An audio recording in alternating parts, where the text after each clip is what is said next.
This is Lady Myya, and I am here with Marcia Moran. All right, she is an author and instructional advocate of Stroke Forward, giving a step-by-step outlook to winning and overcoming health going forward. And I would love to thank her, first off, for her time, her efforts, and her energy just to be here with us and our Mayan tribe. We thank you so much for opening your time and schedule for us. Thank you. Thank you, Lady Myya. All righty, Miss Marcia. Okay, so I do have a few questions because, being a stroke victim, it's really not as spoken about as most other illnesses or deficiencies that totally happens to us. So it's not as, there are different things, but for you to get completely over, phenomenal. I see you, I see how you are, like your demeanor, it's just amazing. So I'm just going to ask you a few questions, if I may. Of course you can. Thank you. Okay, so can you explain and just kind of give us a picture of your life before 2014? Yes, so in 2012, I started my own business. And essentially, I would go out to clients and I would revamp how they told what they did to a new way that would be more customized to what they really did. And I had gotten to the third year of business and looking at projections and the contracts that were coming in, I was going to make more than I'd made as an employee. So I was really happy about it. And then it all went away in a single day for me. Yeah. No, that is that's what they say, nobody knows when, Right. know? Yeah. So how difficult was it, just being in a hospital? It was actually really difficult. So when I was in the hospital, I slept actually most of the time. But when I was awake, there was my husband, which made it a lot better for me. And there were nurses, doctors, therapists that were coming in and out of my room all the time, asking me questions. And sometimes I could say yes or no, and that's about it. And sometimes I couldn't say anything. It was very disappointing, actually, for me. But my husband actually knew what to tell them, and that helped. That's always a good help. You definitely need, the other half, of that whole person just to communicate properly. So how difficult was it having the stroke? If you can kind of give us your thought process, when they told you you were having a stroke. Well, it was actually the day I had the stroke, I didn't actually know I had a stroke until the paramedics came and got me. So it was morning. My husband was out of bed and watching TV downstairs. And when I woke up, I knew that something was off.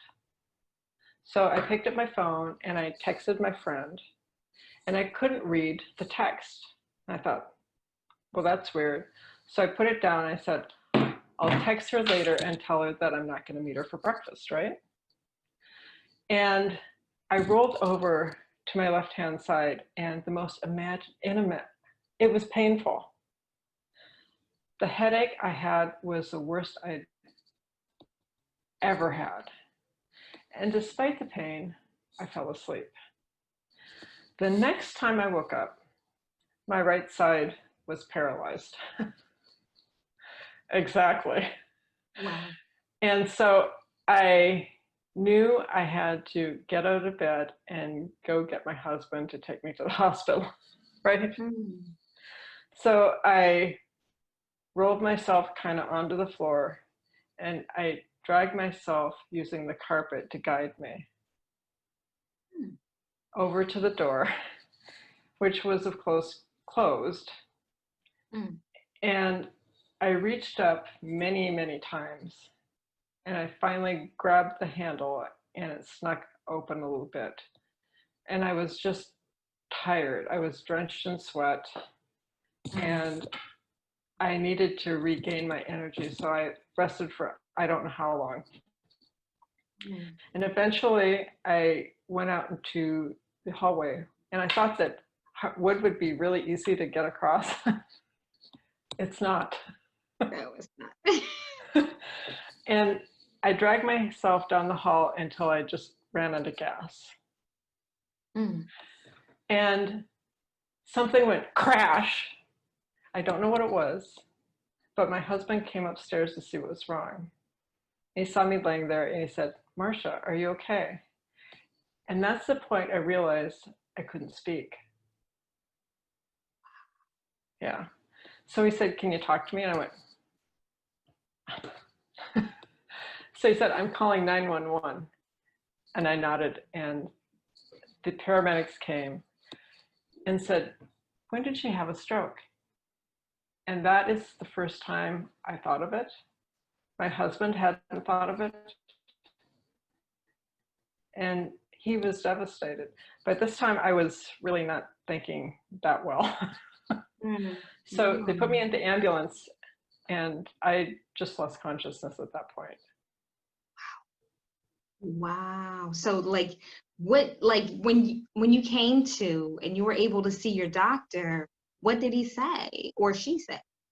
Well, when I came to, I was wearing the hospital gown. I had a needle in my arm and my husband was in my room. And that was it. And as long as my husband was there, I went, things are okay. And I fell back asleep. I, to be honest, I don't remember seeing the doctor at all until probably the next day. So I knew the doctors were seeing me. I just didn't see them at all. Oh, wow. Yeah. That had to be very like just a little unsettling, right? Because you not knowing everything that was happening, or was your husband like kind of talking you through? Well, I figured that as long as he was there, things were okay. And I wasn't really thinking much at this point. Right. That would make sense. Okay, okay. So when you found some holistic alternatives for your symptoms, what did that look like? Okay. So it was probably 2 years after my stroke. And I wasn't as well healed as I wanted to be. Mm-hmm. So I went looking for people who would make me better. And the first person I found was a doctor who did something called low light laser therapy. Low level light laser therapy, something like that. Mm-hmm. And so I went to see him and I told him it had been 2 years since my stroke had happened. And he said, "I really can't tell you that it is going to work, but you can try it for 4 or 5 times. And if it works, great. If it doesn't, you will know." So what it is it's a symptom or a project. I'm sorry. It is a product about the size of a smartphone. Mm-hmm. And they put it up to where I had my stroke. And you do something called, I'm kind of embarrassed to say it. You lift your right arm and left knee at the same time, Mm-hmm. and then they come down and you lift your left arm and right leg at the same time, over and over. So it's to get both sides of your brain working. That's what it's for. Okay. The first time after I had this laser therapy, I learned that I could speak a little bit better. Ooh. So I knew that I was onto something. So I kept on going. Now, the laser therapy worked, but it didn't work all the way. Mhm. So I still had a problem with my aphasia. So 3.5 years after my stroke, I found a doctor who is also holistic. So he's looking at the whole body. And he said, I think you should try neurofeedback. And I went, neurofeedback, what is that? So I went home and I looked it up online and I read about it. And I couldn't see anything that sounded negative. Right. But I did see that, so they treated people with traumatic brain injuries, and 85% of them got better.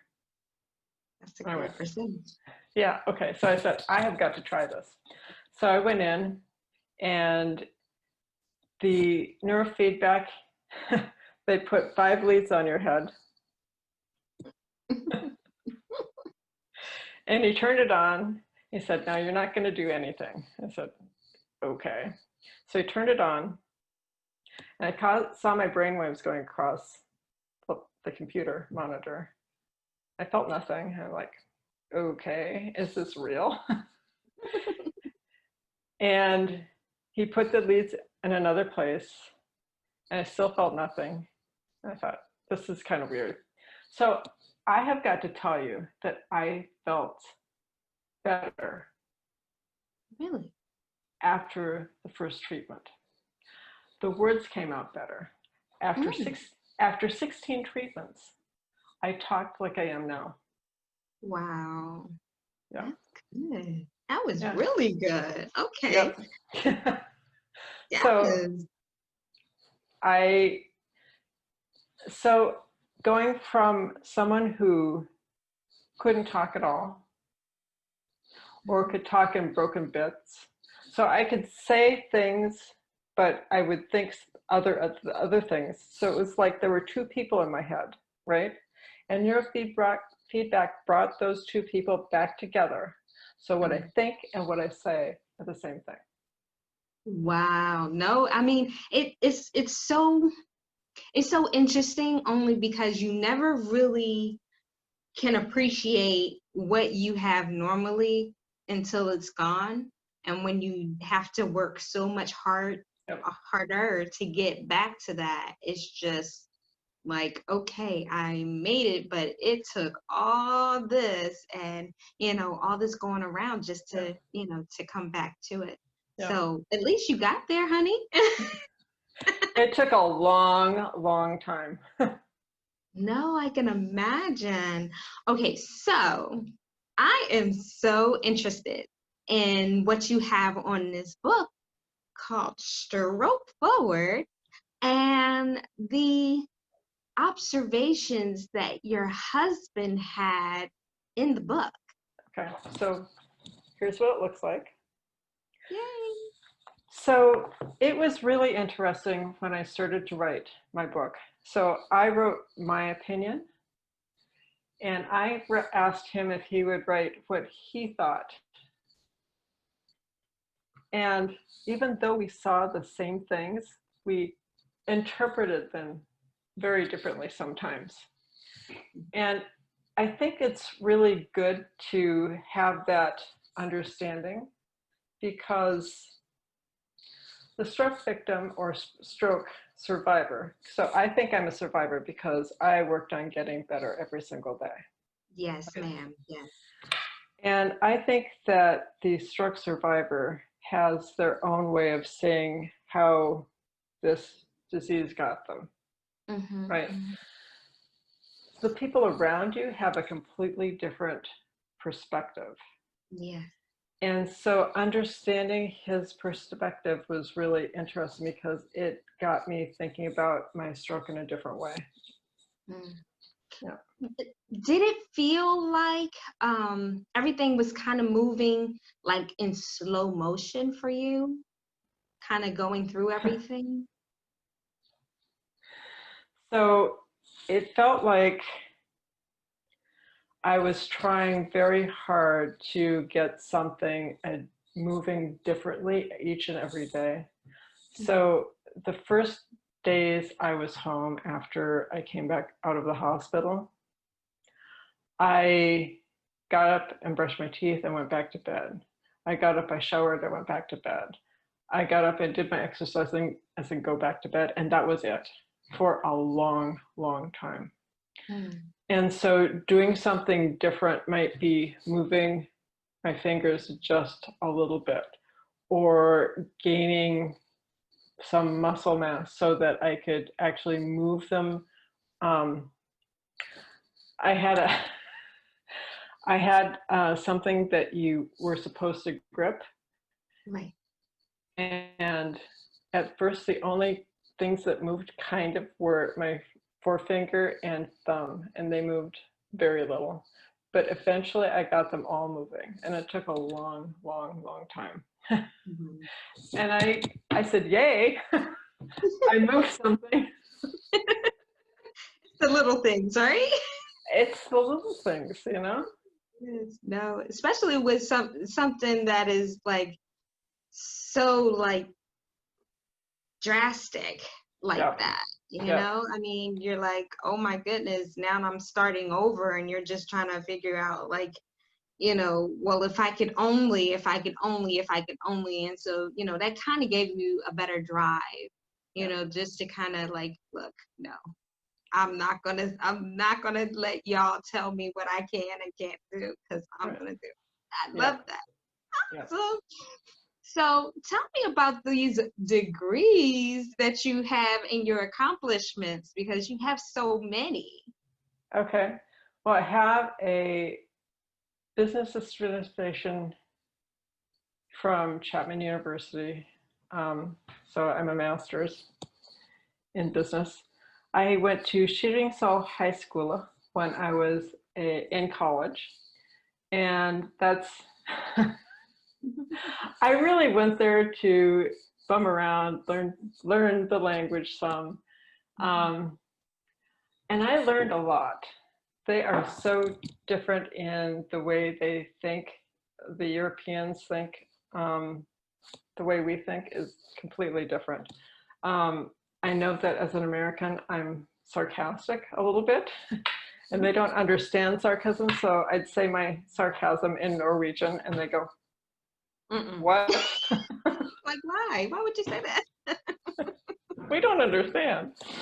So anyway, and then I got a certificate in well-being from PTCI, and I don't think I have anything else. But I found that learning about well-being, finding your center, is really important. And I learned that in 2013, just before I had my stroke. So having that, learning to meditate a little bit, really helped me center myself when I had my stroke, because maybe it gives you peace.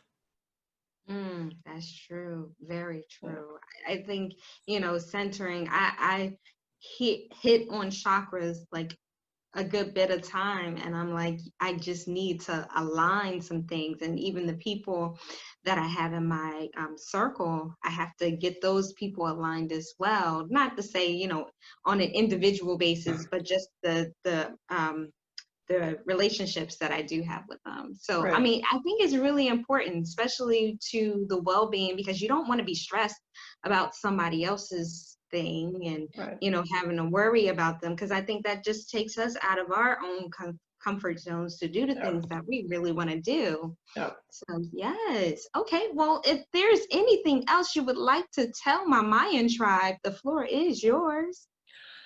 I would like to tell stroke survivors that they have to do things every single day.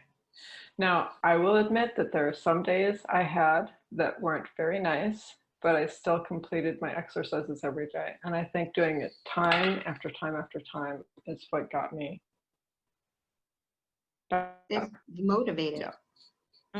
Motivated completely. I understand that, and I'm so grateful because, like, um, as we were talking before we even got started, it's so out of your knowing at that point. It's just like, I don't know really what to do, but I know what I won't do. And I love that about you. And I love the fact that everything that I kind of read about you just kind of resonated with me. And I just started smiling and I got so excited and I was just like, oh my gosh, I get to talk to somebody else. And it just felt so close to me, Yeah. more than you would ever think, because I got too excited. My book kept falling out of my lap. I was just like, okay, I just can't even do this right. I don't even know what I'm writing at this point, because I'm so excited just to have the opportunity to talk to you, because like your motivation, if anything, is shining more light on mine, if that makes any sense. Yeah, You it know, it's does. just like, oh, the sun is bright. Well, talking to you has been really special for me too. Yes, I appreciate you so much. I hope like this is not the last time we get a chance to talk. Of course it's not. So, you know, when my breakthrough comes through, we'll have that discussion because I'm not ready yet. Just, you know, let us. She's riding the wave. She's doing the best that she can. Thank you so much for your time and your patience and your just welcoming spirit. It's just been amazing just talking to you. I appreciate that, you know, what you had to do just to be here. Appreciate that. And I just want to show you nothing but love. Anything that you need me to do, I will not hesitate at all to do it if it's within my wheelhouse to do. So I'm going to say this. Oh, can you give us your information, any of your information for my viewers to possibly follow you and get your book and all that good stuff? Yes. So first of all, you can get my book on Amazon and you look for Stroke Forward. My website is strokeforward.com. My email address is marcia@strokeforward.com if anyone wants to contact me. And I would say that I'm very pleased to talk to all of your subscribers. Oh, appreciative. Yes. Thank you. Well, I want to thank everybody so much for joining me once again, and thank my Mayan tribe for your support. And if you have any questions or ideas or just want to say hi, you can always reach me at ladymyya@gmail.com, and that is Myya as Myya. And you guys know what I'm going to say. You know why? Because I'm special. Thank you.